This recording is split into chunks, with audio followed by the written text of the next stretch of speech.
War Pugs, we're going back to Vraks, baby. It's Janovich, and here we are. Siege of Vraks, episode 21.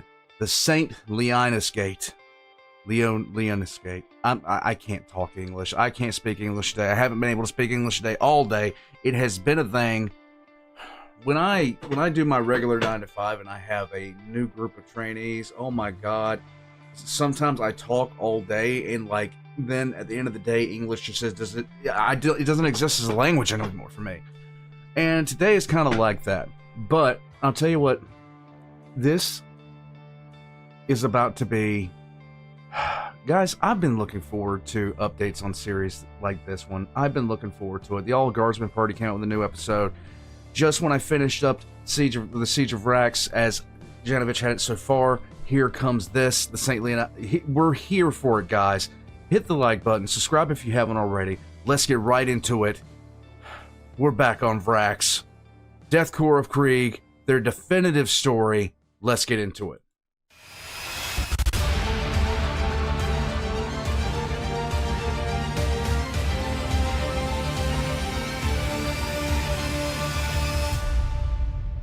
Let's go. This video is sponsored by War Fund. Hey! Nice!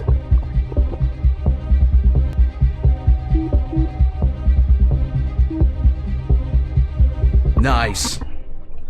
The Red Scorpions chapter was on their way towards Vraks. Their battle barge, Sword of Ordon, carried 4 full companies. Amongst these were the veterans of their first mission on Vraks. Since then, the war had changed considerably, and not for the better.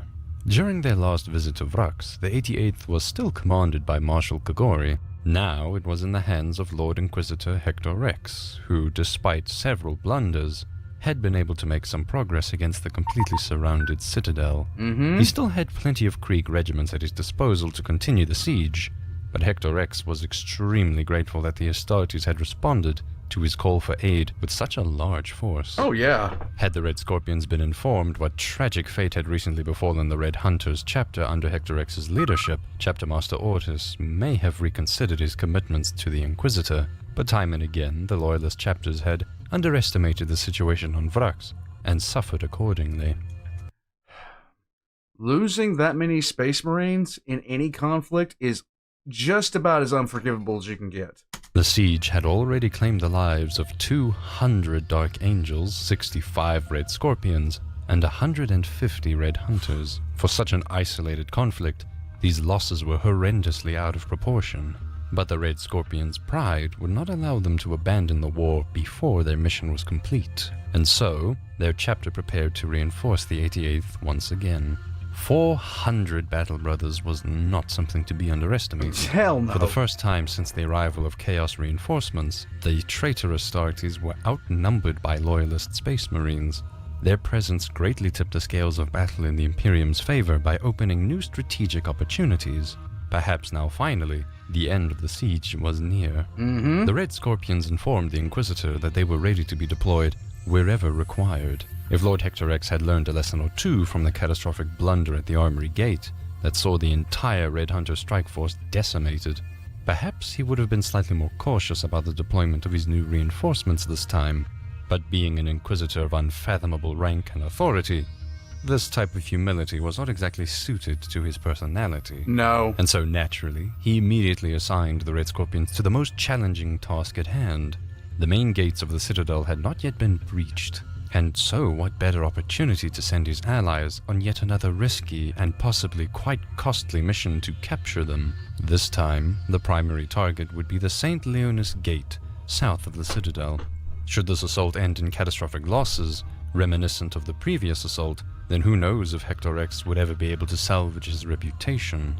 Even if things went according to plan, losses would inevitably be high. Massively. But of course, Astartes' honor dictated that they would never back down from any challenge, and so the Red Scorpions obliged. Although the 88th had somewhat secured the broken rubble that had once been the lower gate spur, the pilgrim's road towards the gate itself was still hotly contested.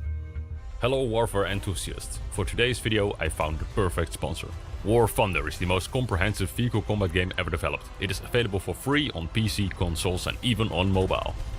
And I play it, and yes, I Yeah, it's fun. It's allows fun. you to control many different vehicles. You can play around with armored cars from the 1920s, a Sherman from World War II, or jump straight into modern warfare with a Leopard 2 from today. Even airplanes, helicopters and warships. War Thunder got you covered with over 2,500 different vehicles. Whether you prefer a more arcadey type gameplay or go full on realism, with 70 million players, there's always an exciting player versus player game mode to join online. With their unmatched combat system, realism, in-depth vehicle customization and good looking optimized graphics, there is simply no game better suited for fans of military history. If you like what you see, use the link in the video description or the pinned comment to sign up and get a massive bonus pack available to new players. This includes a 7-day premium account, exclusive Eagle of Valor vehicle decorator and 100,000 Silver Lions currency. And the cool thing is, if you've already played War Thunder before but haven't done so in over 6 months, you are little Bubba sounds. also eligible for this same offer. Nice. Close to the Imperial's newly gained positions, the Vraksians still held several bunkers.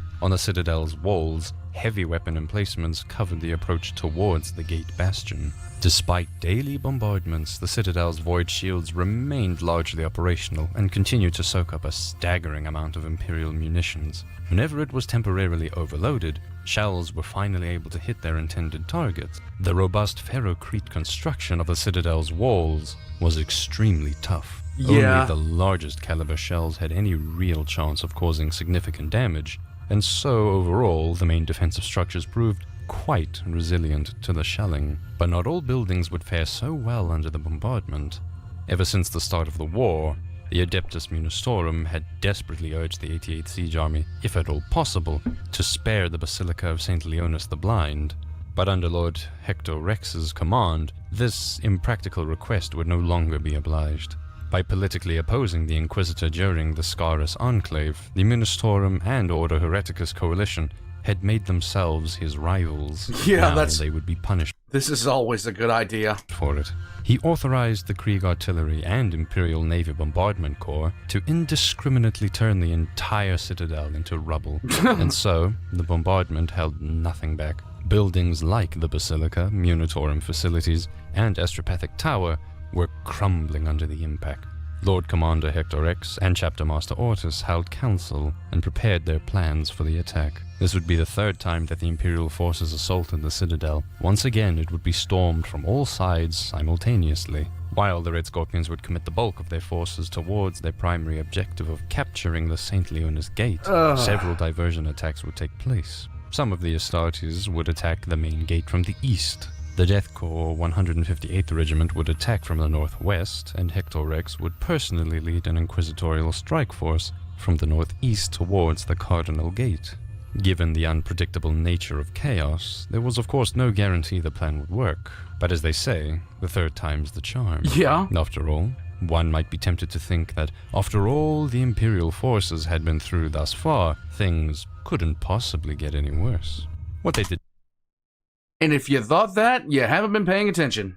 not know was that the warp portal within the Citadel had now well and truly stabilized.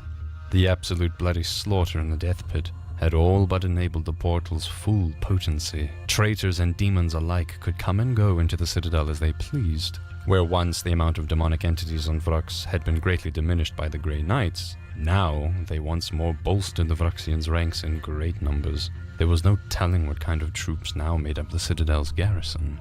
Perhaps, as a high-ranking member of the Order Malleus, Lord Hector Rex should have known better. But then again, what was he to do? The siege could not be abandoned now. No matter how many demons and traitors they would face on Vraks, the battle would be fought to the bitter end regardless. With everything that had been committed to the siege thus far, an Imperial victory was the acceptable outcome. Only acceptable outcome.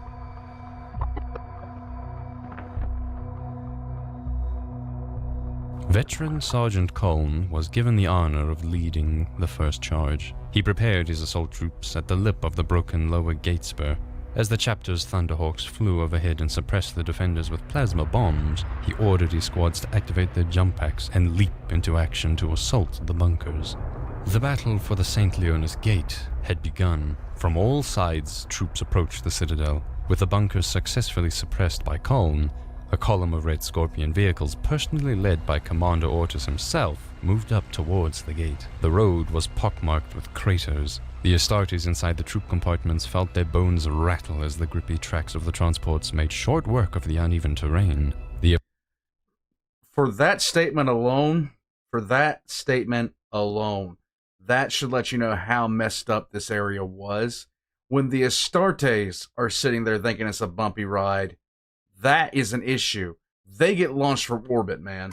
The approaching column was of course spotted, and the defenders aimed their guns to repel the invaders. As the vehicles made their way up the road, the Thunderhawks would come in for another round. This time, they targeted the bastion and walls along their path. Hellstrike missiles struck the wall emplacements, killing defenders wherever the void shields failed to absorb the incoming strikes. These low-trajectory aerial strikes close to the Citadel's anti-air defenses were risky. Not willing to suffer any further exposure to their guns, the Thunderhawks were ordered to return to their docks on the battle barge in lower orbit. As soon as the defenders seemed to recover from the airstrikes, land speeders split from the column and fired their whirlwind missiles at them. The approach went smoothly, and the column now reached their forward base. Nice. The vehicles spread out and continued to suppress the walls with their hull-mounted weapons. Meanwhile, the diversion attacks were also moving towards the Citadel. With all troops in position, now the next stage of the mission could begin. Commander Ortis disembarked his Rhino and mounted one of the 3 land raiders that would lead the charge towards the bastion itself. Let's the go. other vehicles would follow in their wake. On his orders, the battle tanks lurched forwards up the narrowest part of the Pilgrim's Road. Despite the Red Scorpion's best attempts to suppress the walls, the defenders were not going to let them drive right up the St. Leonis gate without a fight. Just tell them you're delivering pizza, you'll be fine. From every possible gun emplacement and firing slit, they poured their weapons into the attackers. Hundreds of rounds fired at practically point-blank range clattered against their hulls, ricocheting against the thick armor. Considering the terrain, the armored approach was surprisingly swift. For hundreds of years this path had been used merely by pilgrims. Parts of the road were still the original stone steps laid during its initial construction. If it had been considered a bumpy ride thus far, then by now surely the Astartes must be bouncing around like ragdolls inside the troop compartments. Their teeth clattered in their helmets as the tanks hobbled across the staircase. That is not words that you want to hear. It is really not words that you want to hear. When the Astartes are having a bad ride, everybody's having a bad ride. Their tracks struggling to find enough grip to keep moving forward. On their left side was a rock-faced cliff that transitioned into the Citadel's walls that was ablaze with gunfire. On the other side of the narrow path, a steep drop into a ravine. One wrong move by the driver, and the vehicle and its crew would risk falling to their doom. A direct explosive hit struck the leading Land Raider and disabled its engine. Lacking enough space to drive around it, and obviously unwilling to simply push the vehicle filled with their comrades straight off the cliff, the column ground to a halt. Commander Ortis ordered his squad to disembark, but the assault ramp of the leading vehicle was damaged and got stuck. Inside the stationary vehicles, his troops were like fish in a barrel, and so the Astartes wasted no time in breaking open the ramp by brute force. As they plunged out, Commander Ortis personally led their charge towards the gate on foot. The driver of the second Land Raider could now attempt to knock the broken vehicle out of the way. As it was pushed aside, it tumbled off the cliffs, and the column continued on their way. But the path forward would not remain unobstructed for long. Almost immediately, the new lead vehicle was hit by a hidden mine that blew its tracks and left it immobilized. The Astartes saw the writing on the wall. This mounted assault would result in never-ending delays. Seeing no other way forward, the other vehicles also started to disembark, and the troops followed their commander into battle on foot. As they had come to expect from the crazed defenders by now, the traitor Astartes sallied forth from the gate. Of course! The Black Brethren of Ares led the degenerate hordes of chaos and met the loyalists head-on in battle. The fighting on the roadway and up the steps was savage. In the crowded melee on the pathway, many combatants were simply pushed off the cliffside and disappeared into the depths. One of the Red Scorpion's venerable dreadnoughts, by the name of Chaplain Nair, made its way up the Pilgrim's Road. Well, if there's anything you're going to wake a dreadnought up for, it'd be this fight. The Chaos Rebel was no match for its formidable bulk and weapons, and they now drove the enemy back before them. The traitors fell back into the bastion, with the Red Scorpions hot on their heels. Inside the gatehouse, most traitors had gathered. The demonic legions had been summoned. Bloodletters, flesh hounds, and even juggernauts of Khorne stormed forwards. Lesser chaos-spawn heretics and mutants rallied around them. All the filth of the warp now came wailing into battle. The fighting ebbed and flowed up and down the wide steps in the shadow of the bastion, with neither side able to gain the upper hand. But Commander Ortus had another trick up his sleeve. Able to get a solid lock on their location, the Red Scorpion Terminators would be able to teleport from the battle barge directly into the bastion. With a crack of light they appeared, their storm bolters opening a devastating hail of fire the second they arrived. Thunder hammer and lightning claws tore through the Chaos ranks. But the fight was not over yet. Despite the stunning amount of firepower at the Red Scorpion's disposal, the defenders would not back down. The Chaos hordes kept streaming into the fight. When you engage Terminators into a fight, losing Space Marines is one thing, but losing a company of Terminators, that is a far different matter. You can't replace that. Not with any, you're going to be at it for forever, okay?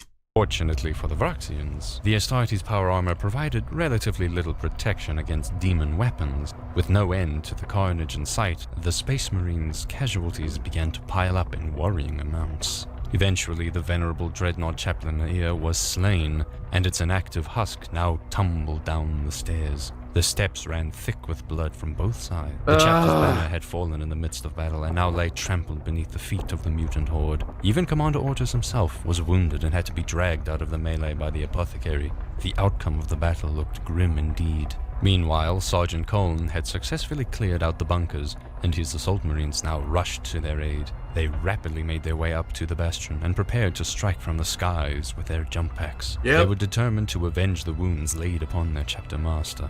Loudly chanting litanies of hate, they crashed down into the Chaos mob and struck a blow so ferocious that it stunned the defenders' resolve. Even the demons reeled before their chainswords and plasma weapons. With melter charges and point-blank cannon shots, the Red Scorpions attempted to crack open the bastion. Eventually, the concrete walls began to cave in, and the troops were able to make their way through the rubble. They streamed into the gatehouse from multiple sides. No longer confined to the narrow corridor, but now able to outflank their foe, the tide began to turn in their favor. Soon the enemy would be driven back before them, and the Astartes purged the fortification level by level. Within moments they had gained control of the bastion's defenses. Commander Ortus shrugged off the apothecary's attempts and rose back to his feet.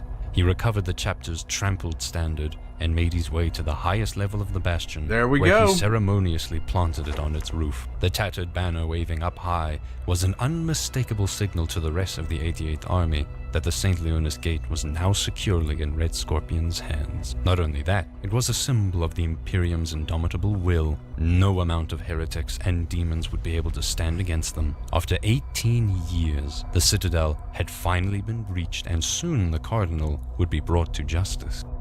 But the battle was not over yet. Now, soon the Cardinal will be brought to justice. I got bad news for them. Was not the time to rest, but to push their advantage. Of course, the battered Marines at the St. Leonis Gate were in no position to continue their assault and hunkered down in order to hold the freshly captured bastion against enemy counterattacks. But towards their east, a contingent of Red Scorpions was still assaulting the main gate. The 158th Krieg Regiment was embroiled in their diversion attacks in the north, and the Inquisitorial Strike Force, personally led by Lord Hector Rex, had fully mustered and was ready to make their way up the slopes towards the Cardinal Gate. Emboldened by the successful capture, the diversion attacks redoubled their efforts. With the defenders against the ropes, perhaps the 88th would be lucky enough to enforce another breach. Hector. In any kind of ancient warfare, the second the walls were breached, the defenders held all the advantages until that moment. They held every advantage until that moment. And then once the walls are breached, at that point, the attacker holds a lot of advantages. Because, to be quite blunt, walls are a defensive structure and do not do well when attackers get on them. I'm just saying. Rex ordered his strike force forward. It was made up of the best troops at his disposal. He had hand-picked 8 Order Malleus Inquisitors and their fully elite retinues, accompanied by stormtrooper companies and veteran Krieg Grenadiers. The few remaining Red Hunters had also joined the strike force, and in support was almost the entire Grey Knight strike force, led by Brother Captain Arturus. Just like the Red Scorpions' attack, Thunderhawk gunships were on standby to provide air cover as the attack closed in. On the Inquisitor's commands, the assembly moved as one. They marched with the intent of actually capturing the Cardinal Gate. Overhead, plunging artillery fire crashed into the Citadel. Simultaneously, the Red Scorpion's battle barge Sword of Ordon began a precision orbital bombardment. Although restrained by the very real risk of hitting their own troops below, they were still able to deliver a ton of firepower.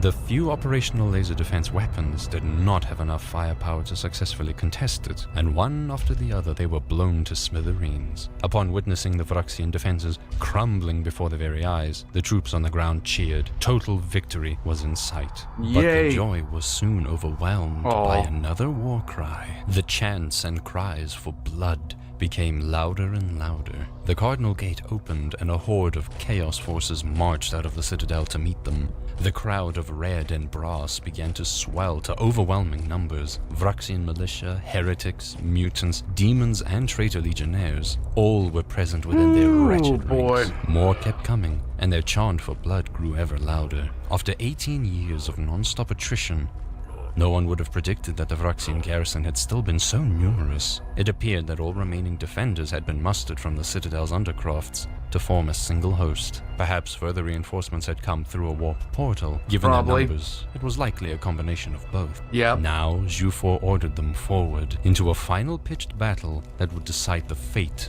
of Vraks. Thanks to War Thunder for sponsoring this video. If you want to give this game a try, make sure to check out their offer by using the link in the description and get their massive bonus pack available for PC, console and mobile. I know after this video, you guys will surely enjoy blowing up some tanks.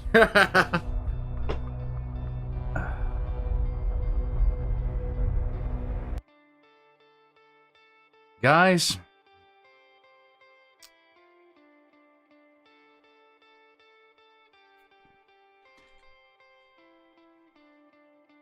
the Citadel has been breached. The defenders are making their last attempt at a major engagement to try to break the spirit of the defenders, even though the spirit of the defenders, or the spirit of the attackers, even though it's stronger than it ever has been with the first, there is no happy end to any of this. That's the sad part. That's the worst part about this whole event. There's no happy ending. There's no hurrah, we did it. It's a continuous surge of just, God, will it just end? Decades of siege warfare unending. Decades of attrition. Decades of death and just death and death and death. You can't get away from it. Everything sucks. Warpugs, this is what made the Death Corps so popular in the first place. This siege. When the lore about this siege came out, the Death Corps was just solidified as just one of those amazing regiments that everybody wanted to sit there and make an army out of. We'll be back. We will be back when he comes out with the next part. We will be back to Vraks. Warpugs, until then, get your shovels. Check all the links in the description down below. Janovich's links are going to be down there, including his link for War Thunder. I will catch you guys next time. And like and subscribe. Join as a member of Patreon for early access. I'll see you guys later.